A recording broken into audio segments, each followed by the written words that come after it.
පස්සේ ට්‍රවල් ලෝගයක් කරන්න ගත්තා. ඒ තමයි සීතාවක බොටනිකල් ගාඩන් එක. ඉතින් අපි වටේ බලමු.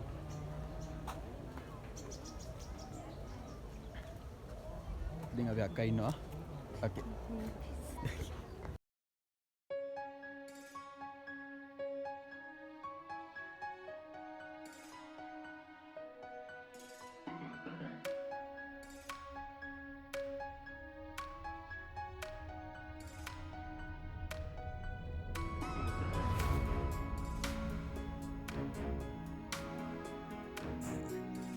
ඉතින් මේ හරියෙන් යනකොට මතක් වෙනවා ලංකාවේ ගහපු ෆිල්ම් එකක් බලලා තියෙනවා ජයශ්‍රී ඇමතිතුමා කියන ෆිල්ම් එක. ඉතින් මේ කොටස ලොකේෂන් එකක් විදිහට ඒක අරන් තිබ්බා.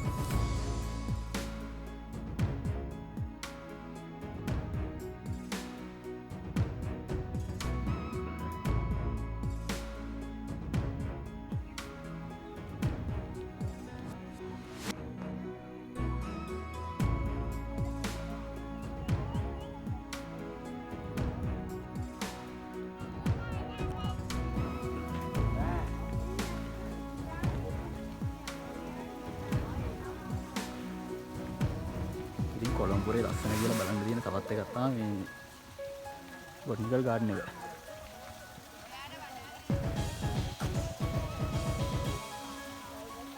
ඒක බෝට්ටුව පෙරලිලා. ඉතින් මෙතන යන්න දිනවා තේවා ගාවට. ඒ උනාට යන්න බෑ දැන්. ඔයාලට පේනවා ඇති මේ ඇතුළු වීම තහනම් කරලා තියෙනවා. බටේ යනවා නම් බටේට යන්න විතරයි තියෙන්නේ. අතරමැදි ලස්සන දැන් දිනවා බලන්න.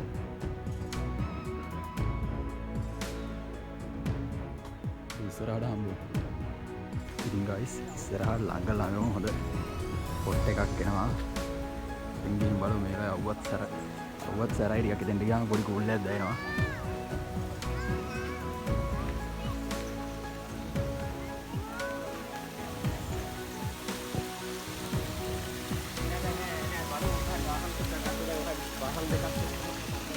ඉතින් මේ පොට් එකට ගියාම එන කූල් එකක් දැනෙනවා. අස්සනට බාර පයින්නවා ඉතින්. ගිහිල්ලාම බලන්න තාද.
ඉතින් මේ හරිය බලන්න තියෙන්නේ මේක විතරයි. අපි තව ටිකක් උඩට ගිහින් බලමු.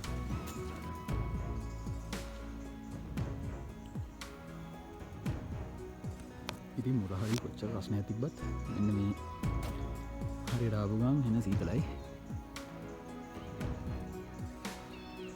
ඉතින් මෙතන තියෙනවා තර්ජිත ශාකක සූ කියලා. ඉතින් ඒ කියන්නේ මේ ආක්‍රමණික ශාක වෙන්නත් පුළුවන්. වර්ග කීපයක් තියෙනවා. සාමාන්‍ය පරිසරේ නම් මට වැඩි හම්බෙලා නැහැ මේවා. ඩැන්ජර් කියලා එකක් තියෙනවා.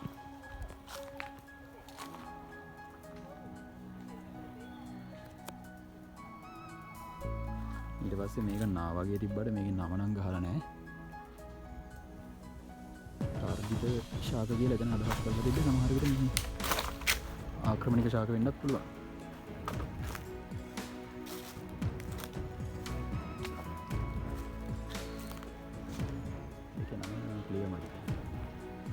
ඔයාලට පේනවාද මැකිලා ගිහින් තියෙන එක? ඉතින් තර්ජිත ශාක එකතුව කියන එක පහ වුණාට පස්සේ අපිට හම්බෙනවා ජපන් උයන කියලා. ඒ නම වැටලා තියෙන්නේ කොහොමද කියන එක නම් මම දන්නේ නැහැ හරියටම.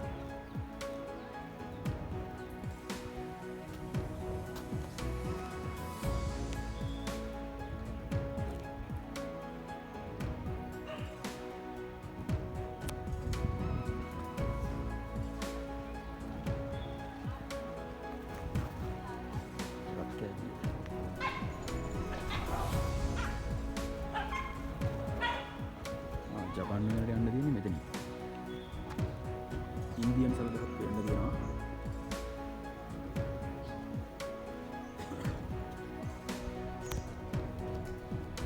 ඉතින් ගිහිල්ලා බලමු ජපාන් වලට.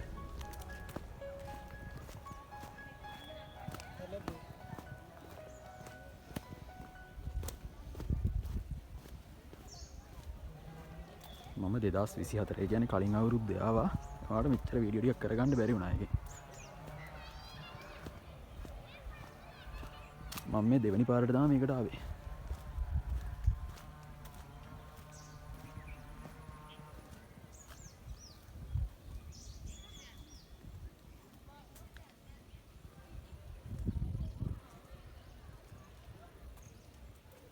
ඉතින් මේ පොට් එකට ජපන් වෙන කියලා නමද වැටිලා තියන්නේ ඇයි කියන්න නම් මම දන්නේ නැහැ.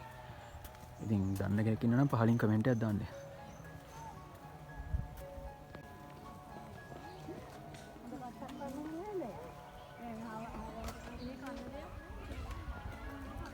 ඉතින් සීතාවක බොටනිකල් ගාඩන් එක කියන්නේ තෙත් කලාපීය ගාඩන් එකක්.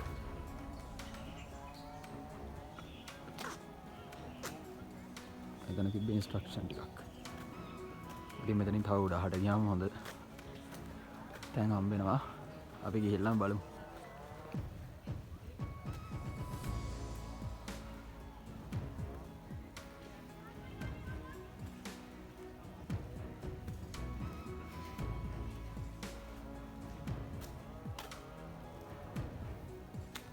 ඉතින් අතන මං අර හරි ඉඳලා ආවේ. ඉතින් මෙතන ඉඳලා ගෙලින්ම පැනලා එන්නත් පුළුවන් මෙතෙන්ට. ඒ උනාට ගහලාම තියෙනවා විකල්ප මාර්ග භාවිතා නොකරන්න කියලා.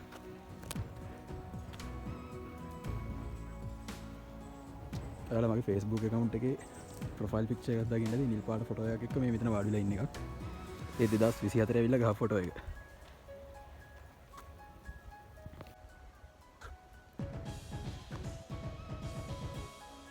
ඉතින් දික්වා සුලිකුණාටුවෙන් පස්සේ සෑහෙන දේවල් රටේ විනාශ වුණා. ඉතින් පේරාදෙනිය මල්වත්තත් ඉස්සරහට බලන්න යන්න හිතාගෙන ඉන්නවා. ඉතින් අහද්දිත් හරිම දුකයි. ඔයාලා දන්නවා ඇති පේරාදෙනිය වැල් පාලම.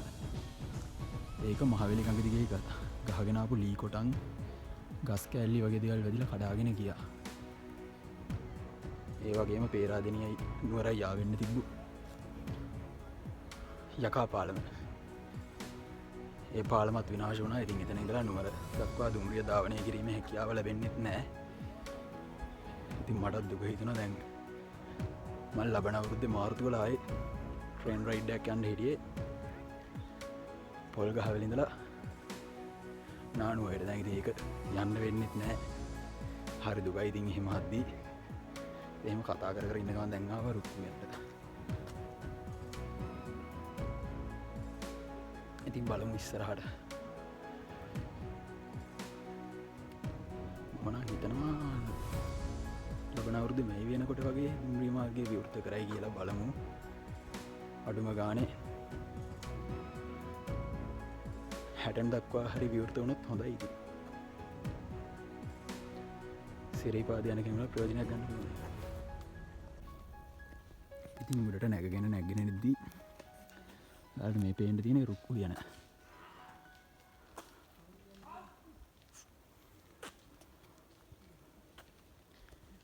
මම හිතුවේ භයානක සතෙක් වෙන්නද කියලා. මේ ඉස්සරහා නේ කියන තමයි සද්ද දැම්මේ. මමත් බය වුණා.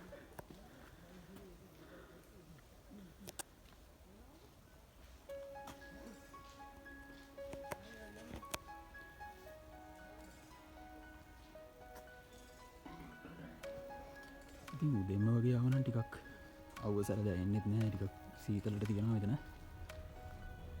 දැන් මම මේ වීඩියෝ කරන්නේ හවස 2ට විතර වගේ.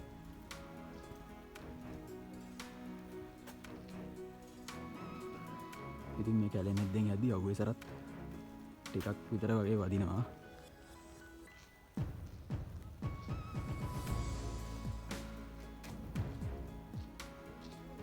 ඉතින් අපි තව උඩහට ගිහින් බලමු.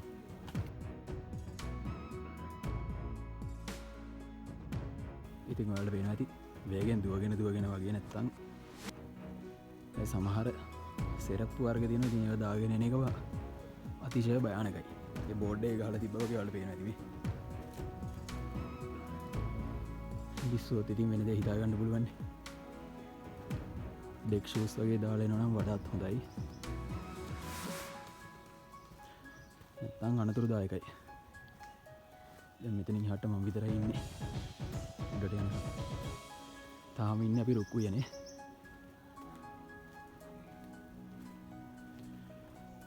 බලමින් තව උඩහට ගිහින්.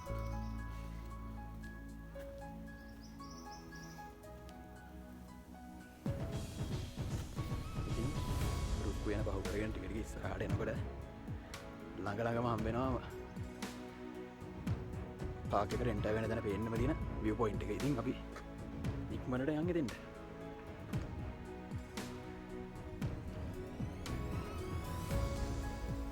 ඉතින් අවුවේ සැර මැද්දේ මෙහෙම එනකොට දැන් මේ හරියටදී මාර සීතලක් දැනෙන්නේ. ඉතින් තනිකර ගස් රුක් වෙන කියන්නේ මේ ගස් වලින්ම වට වෙලා තියෙන හන්දා. නැත්තම් එළිය වගේ ඉන්න මාරුයි.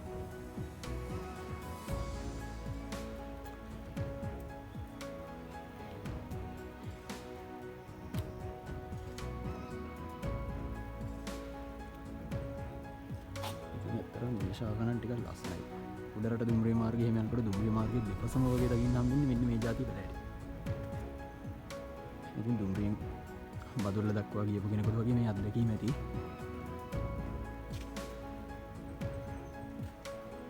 මම මේ විදිහට ලයිව් කතා කරන පළවෙනි ට්‍රැවල් ව්ලොග් එක තමයි මේ තියෙන්නේ. ඉතින් නයිට් මේල් එක යන්නේ ඔක්කොගෙම මම වීඩියෝස් කලින් අරගෙන ඉතින් එඩිට් කරලානේ කතා කරේ. සද්දේ ක්ලියර් වෙයිද නැද්ද කියලා නම් මන් දන්නේ නැහැ. දැන් මෙතන නම් කට්ටිය අඩු හන්දා එතන නොයිසි ගතියක් නැහැ. මේ පල්ලෙහා ටිකක් කට්ටිය කතා කරන රෙකෝඩ් වෙන්නේ නැති. ඔන්න මං ගියා view point එකට ආවා. ගිහින් බලමු.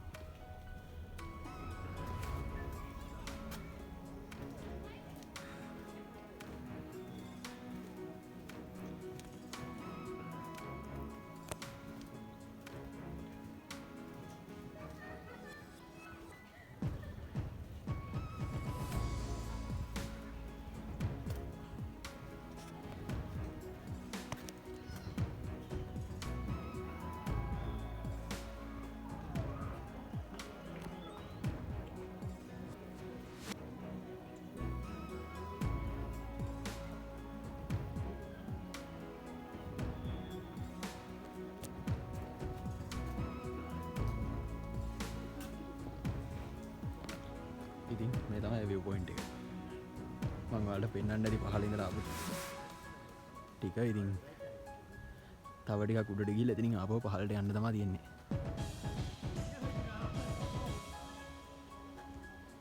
ඉතින් කට්ටිය ඉන්න ළඟපාතේ ඉතින් අතන ෆොටෝ ගන්න හන්දා. ඉතින් එතන හරි වීඩියෝ කරන්න බෑ. ඉතින් කට්ටිය ඩිස්ටර්බ් වෙනවා.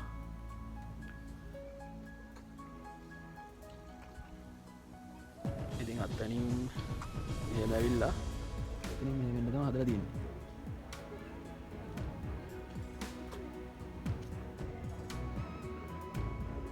එන්න නියම පොයින්ට් එක. සංවේදී පරිසර කලාප වලින් එකක් තමයි මෙතන. ඉතින් කියන හැමදේම ඩස්බින් වලට දාන්න දැනගන්න ඕනේ. තාත හොද ගන්නත් තැනක් තියෙනවා. මටත් පොඩි දාඩිය පාරක් තියෙන හන්ද ඉතින් මම මෙතනින් ටිකක් හොද ගන්න තමයි ඉන්නේ. ඉතින් දාඩිය ගදී යන්නත් එක එතන ටැප් එක ළඟින් මූණ ටිකක් හොද ගත්තා. දැන් ඉතින් අපි ඉස්සරහට යමු.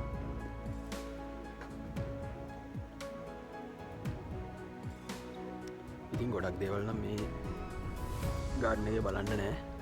ටිකක් මෙහෙම අර මං පෙන්නපු පාරේ ඇවිදන් ඇවිල්ලා පාරේ ඇවිදන් ඇවිල්ලා ඉතින් මෙහෙම කන්ද නගින්න තියෙන්නේ නැගලා ආයේ පල්ලෙහාට යන්න තියෙනවා.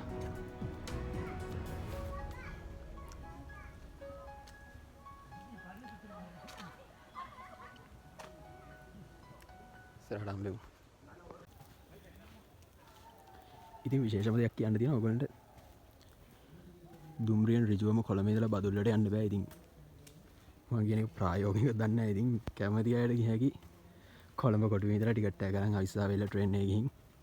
ඉතින් මේ බොටනිකල් ගාඩන් එකට එනවා නම් ඔයගොල්ලෝ බහින්න ඕනේ වගකියන ස්ටේෂන් එකේ. ඉතින් එතනින් බහැලා ටිකක් බස් එකේ යන්න තියෙනවා. බස් එකේ ඇවිල්ලා මේ මෙතෙන්ට ගාඩන් එකට එන්න පුළුවන්. ඉතින් සීතාවක ඔඩිසි දුම්රිය කාලයක් විතර ධාවනය කරා. දැන් නම් ධාවනය වෙන්නේ නැහැ ඒක. තිබ්බා නම් ඉතින් මේ දවස්වල ඒ දුම්රියෙන් ගමන් කරන්න තිබ්බා. ඒ S12 දුම්රිය කට්ටලයක් දැන් මම දන්න විදිහට මහනුවර මාතලේ මාර්ගය තමයි ධාවනයට දාලා තියෙන්නේ.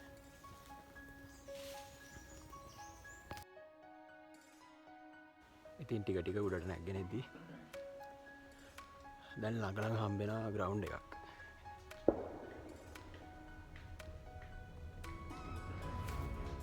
ඉතින් වල මේ උදා වෙන්නේ තියෙන ග්‍රවුන්ඩ් එක.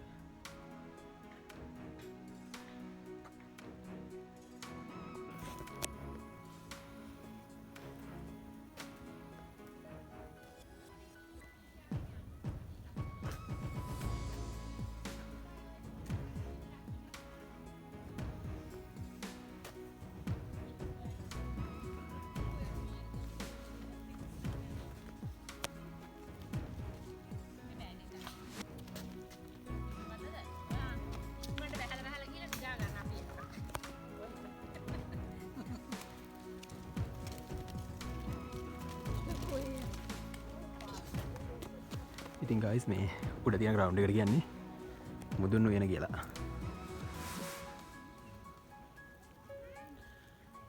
රෝස උයන කියලා බෝඩ් එකක් ගහලා තියෙන්නේ මෙන්න මෙතෙන්ට. මුදුන් උයනෙම තියෙන මේ ග්‍රවුන්ඩ් එකට. ඉතින් ඇතුළට ගිහින් බලන්නත් පුළුවන්. ගිහින් බලමු.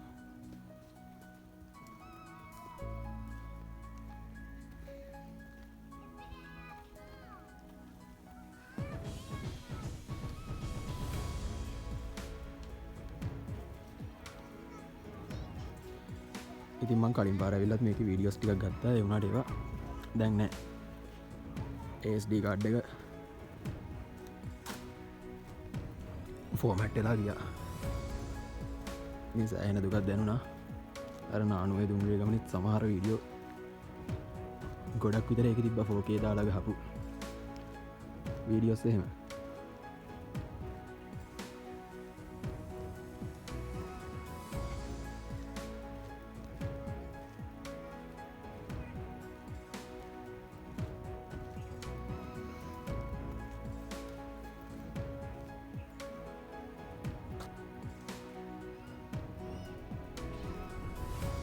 ඉතින් මගේ අක්කා එහෙමනම් දැන් පල්ලෙහාට අම්මගෙන ගමන් අක්කා ඉතින් පවුලේ කට්ටියත් එක්ක නම් ආවේ.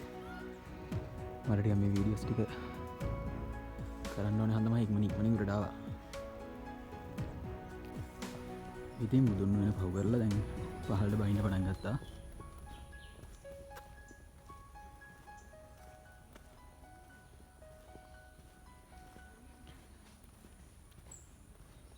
ඉතින් මේකට දිට්වා සුලිකුණාටුවෙන් විශාල හානියක් වෙලා නැහැ. ඒ වුණාට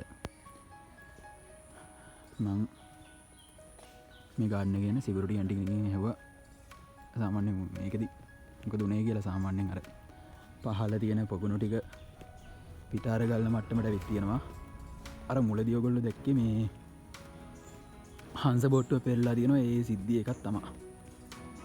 ඉතින් දැන් මෙහෙම පහළට බැහැගෙන යන එක තමයි තියෙන්නේ. මුදුන් වෙන පහු කරපුණා. ඉතින් අපි ඉස්සරහට හම්බෙමු. ඉතින් මුදුන් වෙන පහු කරලා පහළට බැහැගෙන එනකොට කාටුවිඹුල් ශාක තියෙන තැනට තමයි දැන් මේ ඇවිත් ඉන්නේ.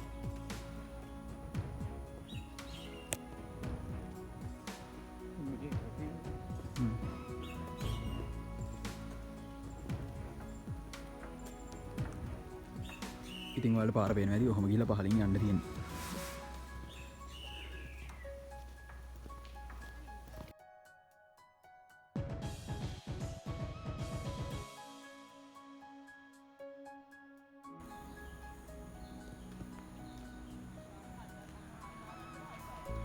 ඉතින් හරියට අනික ටිකක් අනුතරදායකයි. ඉතින් ඒ හන්ද තමයි එතන ගහලා තියන්නේ. ඇතුල් වීමෙන් වලකින්න කියන එක.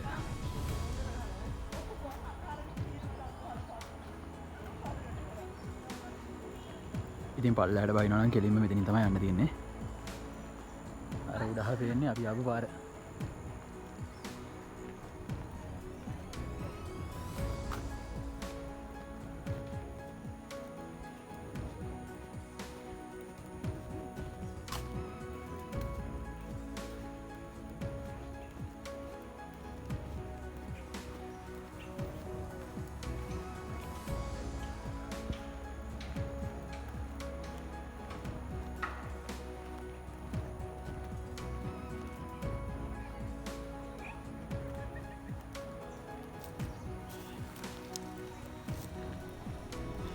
ඉතින් දිගටම හම්බෙන්නේ මේ බොට්නිකල් ගාඩන් එකේ රුක්කු යන තමා.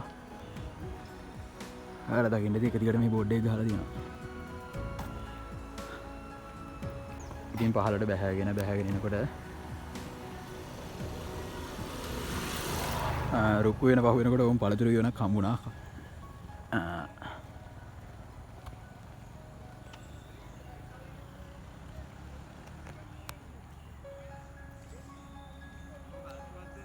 ඉතින් මේ බොට්නිකල් ගාඩන් එකට එන ප්‍රධාන මාර්ගයත් ළඟයි. ඉතින් වාහන යන සද්ද එහෙම එනවා ඇති.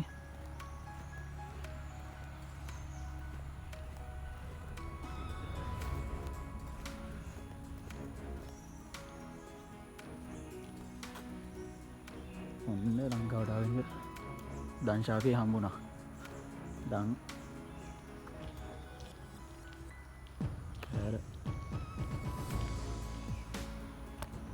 නෑ ශාකේ නම කියන්න ඕනේ. මේ තියෙන්නේ ලොකු ශාකේ.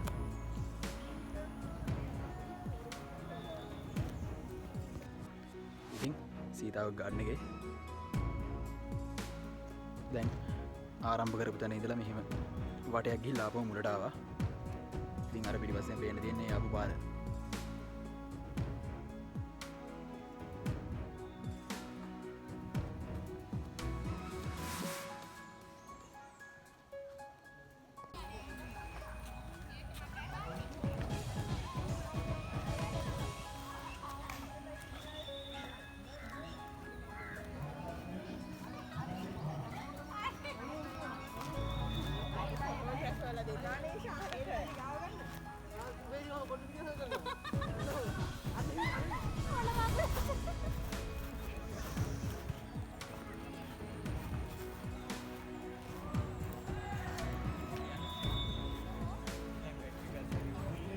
පොඩ්ඩක් තියෙනවා.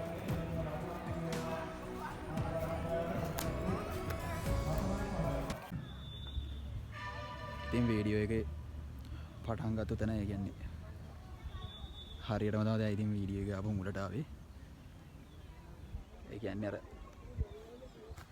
අnder පේන පැත්තෙන් නැගගෙන ඇවිල්ලා මෙන්න මෙහෙම තමයි අපි ආව පාර. ඔයාලට පේනවා ඇති. මෙහෙම ඇවිල්ලා දැන් මේ පාරෙන් මෙහෙම මුලට ආවා. ඉතින් දැන් තියෙන්නේ අතනින් එළියට යන්න තමයි. ඉතින් වීඩියෝ එක හොඳයි නම් ලයික් එකක් දාන්න. vlog එක මෙතනින් ඉවර වෙනවා. කමෙන්ට් එහෙම තියෙනවා නම් පහළ කමෙන්ට් සෙක්ෂන් එකේ දාන්න. වීඩියෝ එක බලන්න බොහොම ස්තුතියි.